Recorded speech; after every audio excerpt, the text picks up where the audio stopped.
This is the Italian Real Estate Podcast, here to help you with the ins and outs and basics of Italian real estate, presented by ItalianRealEstateLawyers.com. Hello and welcome to another edition of the Italian Real Estate Podcast, presented by ItalianRealEstateLawyers.com.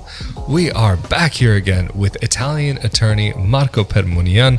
Hello there, Marco. How are you doing? Good, how are you? I'm doing well, thanks.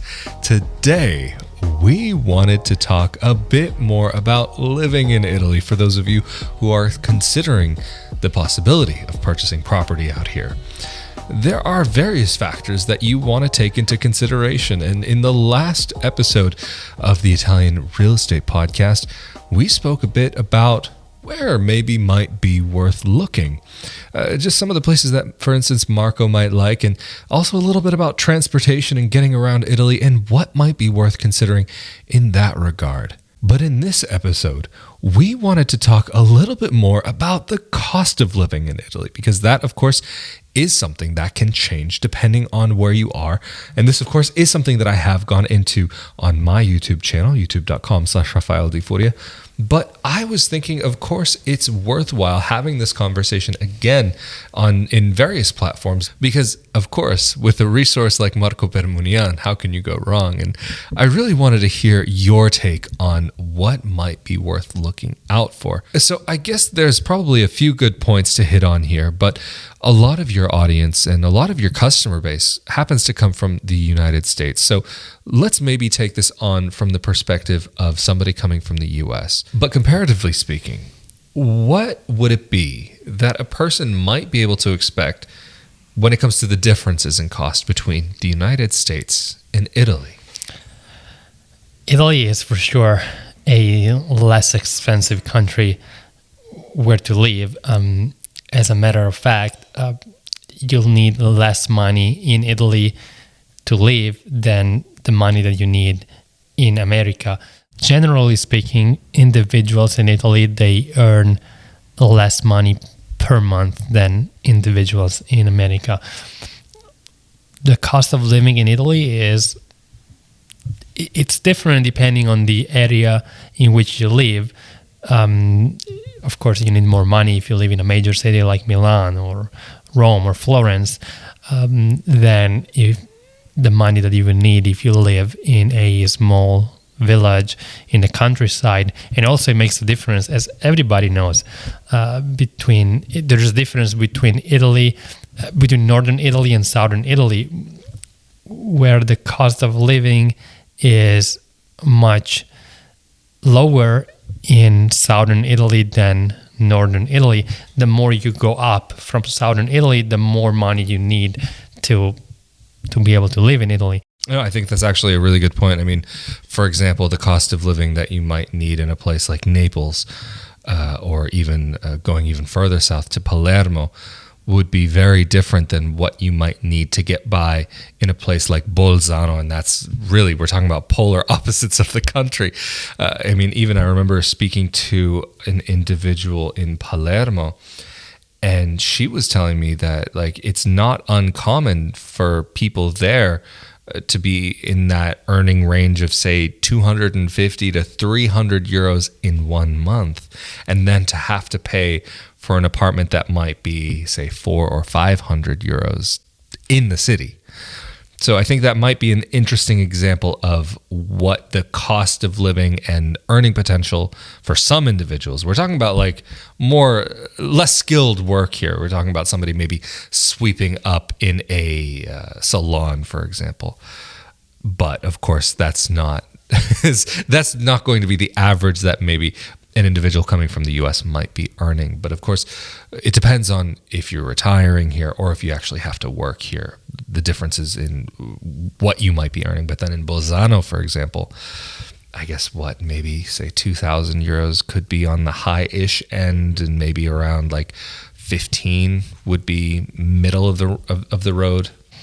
Yes, and I think to give people a more tangible idea of what the cost of living could be in Italy, how much do you spend if you go out to dinner? For example, it's not uncommon to spend 20 euros per person. So if you're a couple, you end up spending 40 euros to eat at a restaurant, or 50 euros, 25 per person. But in America, I mean, you probably need 100 per person, or maybe like 70 per person to eat a good dinner. Yeah, like for that equivalent type of quality. I mean, that's one thing that in Italy, the cost of living or cost of going out in Italy, another topic that I've touched on my YouTube channel, can be quite a bit less. Of course, like, I mean, they're the 5-star restaurants, yes, the crazy, ridiculous places. But even then, if we're in like a small town, for example, or a small city, you can go to one of those higher end restaurants that will have fantastic world star quality, but the prices will actually be on that reasonable side. Well, maybe not, like, depending on what your budget is. I know that for some individuals, considering 50 euros for a meal would be, but, and I might consider myself one of them. Yeah, but that's neither here nor there. But maybe also getting into it a little bit more. What is the working life like, generally speaking, in Italy? I mean, we're getting a little bit off topic here from the cost of living and what that can entail.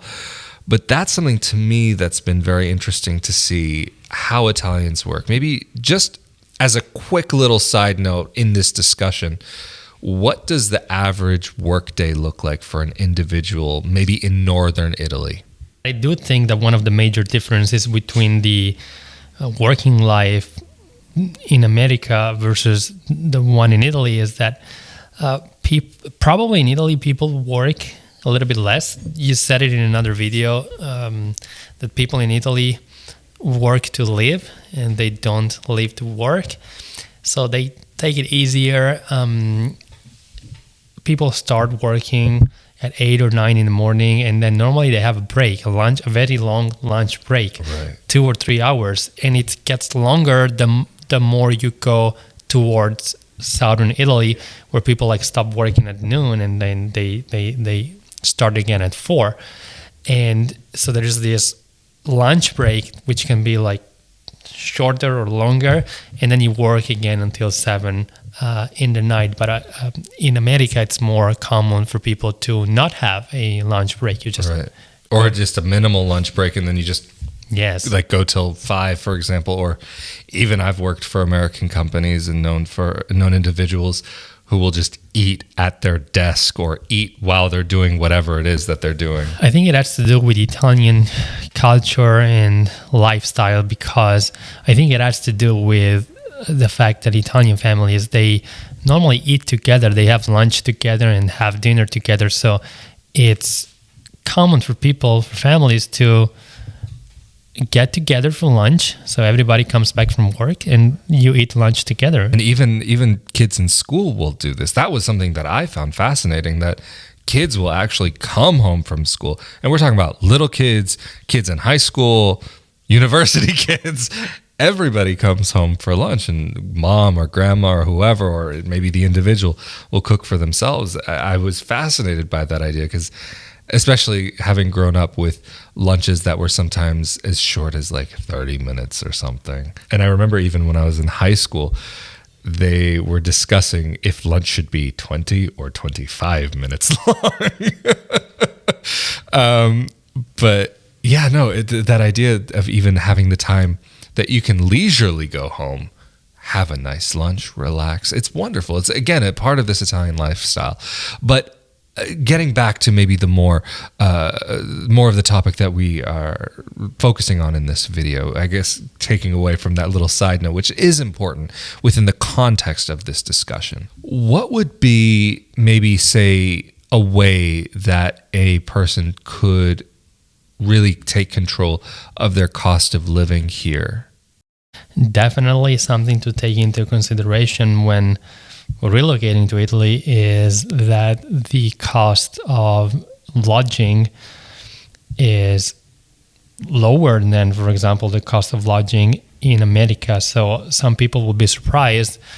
And actually, I was talking to some clients that they thought that, the listings that they saw online were some sort of scam, because the prices were so low. But there are actual properties, especially in southern Italy, that don't cost that much. Maybe they need renovation works, but you can find, especially since the crisis, the 2008 crisis, you can find very nice places, maybe that need renovation works, but in very nice areas for a very low price. For example, let's talk about, we can start with Rovigo, where we are right now.